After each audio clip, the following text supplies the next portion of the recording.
أعوذ بالله من الشيطان الرجيم. بسم الله الرحمن الرحيم. نحمده ونصلي على رسول الكريم. புகழ்ச்சியும் நம்மை முஸ்லிமாக வாழ்ந்து பரிபாலித்துக் கொண்டிருக்கக்கூடிய அல்லாஹ் ஒருவனுக்கே உரித்தாகட்டுமாக. இந்த முஸ்லிமாகவே வாழ்ந்து இறுதி மூச்சின் கலிமா லா இலாஹ இல்லல்லாஹ் முஹம்மதுர் ரசூலுல்லாஹ் என்று சொல்லி மரணிக்கக்கூடிய நற்பாக்கியத்தை அல்லாஹு தஆலா நம் அனைவருக்கும் தருவானாக என்கின்ற துஆவோடு என் உரையை ஆரம்பம் செய்கின்றேன். அஸ்ஸலாமு அலைக்கும் வரஹ்மத்துல்லாஹி தஆலா வபரகாத்துஹு. அல்ஹம்துலில்லாஹ், நாம் தினந்தோறும் அல்லாஹ்வை துதிக்கின்ற அந்த நியத்தில் அவனுடைய இஸ்முகளை நாம் பார்த்து வருகின்றோம்.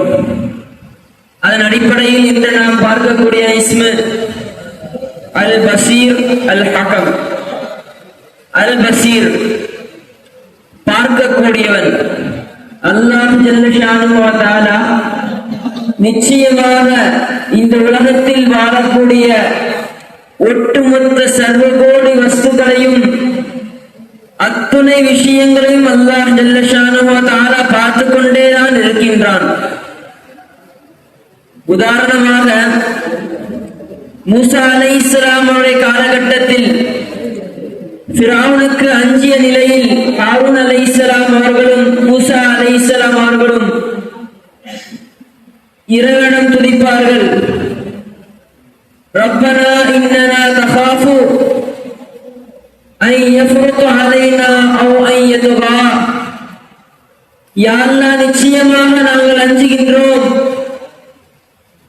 இறைவன் ஃபிரௌன் எங்களை தண்டிக்கக்கூடிய விஷயத்தில் வரம்பு மீறி விடுவானோ என்று நாங்கள் அஞ்சுகிறோம் என்று அவர்கள் இறைவனிடம் துஆ கேட்டார்கள். அதற்கு அல்லாஹ் ஜல்ல ஷானுஹு வ தஆலா கூறினான், வலா தகாஃபு, நீங்கள் அஞ்சாதீர்கள், இன்னனி, நிச்சயமாக நான், மஅகுமா, உங்கள் இருவரிடம் இருக்கின்றேன், அஸ்மஉ வ அரா, கேட்கக்கூடியவனாகவும் பார்க்கக்கூடியவனாகவும் நான் உங்களிடம் இருக்கின்றேன் என்று அல்லாஹ் ஜல்ல ஷானுஹு வ தஆலா அவர்களுக்கு சொன்னான். அதை போன்று நாமும் இந்த உலகில் வாழக்கூடிய காலகட்டத்தில் நமக்கு எத்தனையோ விஷயங்கள் மேல் நமக்கு பயம் ஏற்படலாம். ஜின்னுடைய சேஷ்டைகளில், காஃபிருடைய சூழ்ச்சிகளில், ஷைத்தானுடைய வலையில் போன்ற பல பாவ காரியங்களை நமக்கு பயன்படுத்தலாக இருக்கின்றான். ஆனால் அல்லாஹ் ஒருவன் நம்மை பார்க்கிறான் என்ற அந்த நியத் நம்மிடம் இருந்தால் அவனை தவிர வேறு எந்த ஒரு வஸ்தின் மீதும் நமக்கு அச்சம் ஏற்படாது. அல்லாஹ் ஜல்ல ஷானுஹு வ தஆலா நமக்கு அந்த பாக்கியத்தை தரணும். அல்லாஹ் இன்னொரு வசனத்திலே கூறுகின்றான், அல்லாஹு பஸீரும் பில் இபாத். அல்லாஹ் தன் அடியார்களை பார்த்து கொண்டே இருக்கின்றான். அல்லாஹ் தன் அடியாரை பார்த்து கொண்டு இருக்கின்றான். நாம் சிந்தித்து பார்க்க வேண்டும். இந்த உலகில் நாம் வாழக்கூடிய காலத்தில் நாம் கூட்டாகவோ தனியாகவோ எத்தனையோ பாவங்களை நாம் செய்திருப்போம்.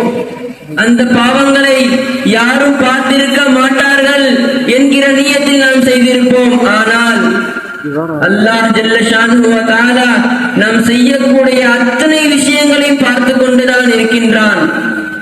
அது மட்டுமின்றி நம் உறவினர்களோ, நம்முடைய தாய் தந்தையர்கள், மனைவி மக்கள், பிள்ளைகள், யாரேனும் நாம் தனியாக செய்யக்கூடிய பாவத்தையோ நாம் உள்ளத்தால் சிந்திக்கக்கூடிய விஷயத்தை அறிந்தார்கள் என்று சொன்னால் அல்லாஹ் அக்பர், அவர்கள் நம்மை ஏறெடுத்து கூட பார்க்க மாட்டார்கள்.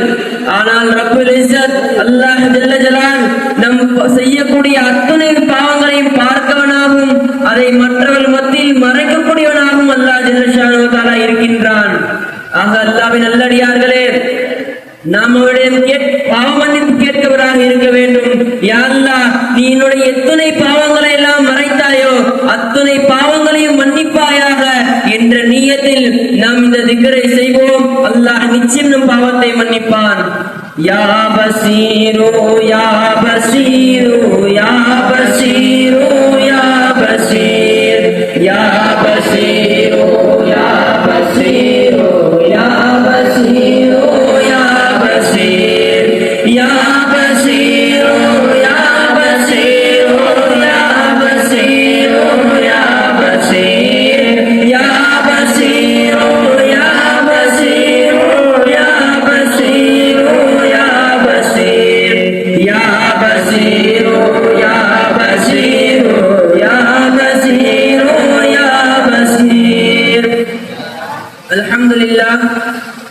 அல்லாஹு தஆலா இந்த திக்ரின் மூலியமாக அவன் பார்க்கிறான் என்ற இறை அச்சமும் நம்ம பாவங்களை மன்னிக்கக்கூடிய பாக்கியத்தை அல்லாஹு தஆலா அனைவருக்கும் தரணும் இன்ஷா அல்லாஹ். அதற்கடுத்து அல் ஹகம், தீர்ப்பளிக்கக்கூடியவன். நம் இந்த உலகத்தில் வாழும் காலத்தில் இருவர் மத்தியில் சண்டை சச்சரவு ஏற்பட்டால் பலகீனமானவனை பலமானவன் அடித்து விட்டால் அந்த பலகீனமானவனை சிந்திக்கிறான், நானும் அந்த அடியானை பூண்டுதானே நான் தொழுதேன், நானும் அவனை போலதானே ஜக்காத்து செஞ்சேன், நானும் அவனை போலதானே நல்ல மல்கள் செஞ்சேன், ஆனா அல்லாஹ் என்ன மட்டும் பலகீனமான படைச்சானே, அவனும் அல்லாஹ் தஆலா பலமானவனா படைச்சானே என்று நாம் அந்த சின்ன விஷயத்தை நம்ம ஈமானை இழந்து விடுகின்றோம். ஆனால் நாம் சிந்தித்து பார்க்க வேண்டும், அல்லாஹு தஆலா நிச்சயமாக நீதமுடையவனாக இருக்கின்றான். நாளை மறுமையில் ஒரு அடியான் வருவான், அவனிடத்திலே மலையளவான நன்மைகள் இருக்கும், அவன் அத்தனை நன்மைகள் செய்து அல்லாஹ்விடத்திலே வருவான். அப்பொழுது இவன் இந்த உலகத்தில் எவருக்கெல்லாம் பாவம் இழைத்தானோ, யார் விஷயத்திலெல்லாம் இவன் கேலி கிண்டல் செய்தானோ, அவன் மனதை புண்படுத்தினானோ, கரத்தாலோ நாவாலோ எந்தெந்த பாவங்களை செய்தானோ அத்துணை நபர்களும் அங்கு அல்லாஹ் நிற்பார்கள். யா அல்லாஹ், இந்த அடியான் இந்த நாளன்று என்னை இவ்வாறு பாவத்தை ஏற்படுத்தினான் என்று சொல்லி ஒவ்வொரு அடியார்களும் நாளை அவன் வந்து நிற்பார்கள். அப்ப அல்லாஹ் நீதமானவன், அல் ஹகம், தீர்ப்பளிக்கக்கூடியவன் சொல்வான், இந்த அடியான் மலையளவு செய்த நன்மை இருக்கின்றதே, அந்த நன்மையில் இவன் செய்த பாவத்திற்கு ஏற்ற அந்த குறிப்பிட்ட நன்னவர்களை அல்லாஹு தஆலா வரக்கூடிய அடியார்களுக்கு கொடுப்பான். மக்கள் கூட்டம் கூட்டமாக வந்து கொண்டே இருப்பார்கள், அல்லாஹ் நன்மை கொடுத்து கொண்டே இருப்பான். ஒரு கட்டத்தில் நன்மை முடிந்துவிடும், ஆனால் மக்கள் வந்து கொண்டே இருப்பார்கள். அந்த நிலையில் அல்லாஹ் ஜல்ல ஷானுஹு வ தஆலா வரக்கூடிய அடியார்களுடைய பாவத்தை இந்த அடியான் மீது சாட்டிடுவான். இறுதியில் அவன் நரகத்திற்கு தள்ளக்கூடிய அடியானாக ஆகிவிடுவான். நாம் சிந்தித்து பார்க்க வேண்டும், இந்த உலக வாழ்வில் நாம் கஷ்டப்பட்டு கடினப்பட்டு தொழுகை நோன்பு போன்ற பல்லாயிரக்கணக்கான நன்னவர்களை செய்து ஆனால் மக்கள் விஷயத்தில் சரியாக இல்லாகிவிட்டோம் என்று சொன்னால் நம்முடைய இறுதி நிலை இவ்வாறுதான் இருக்கும்.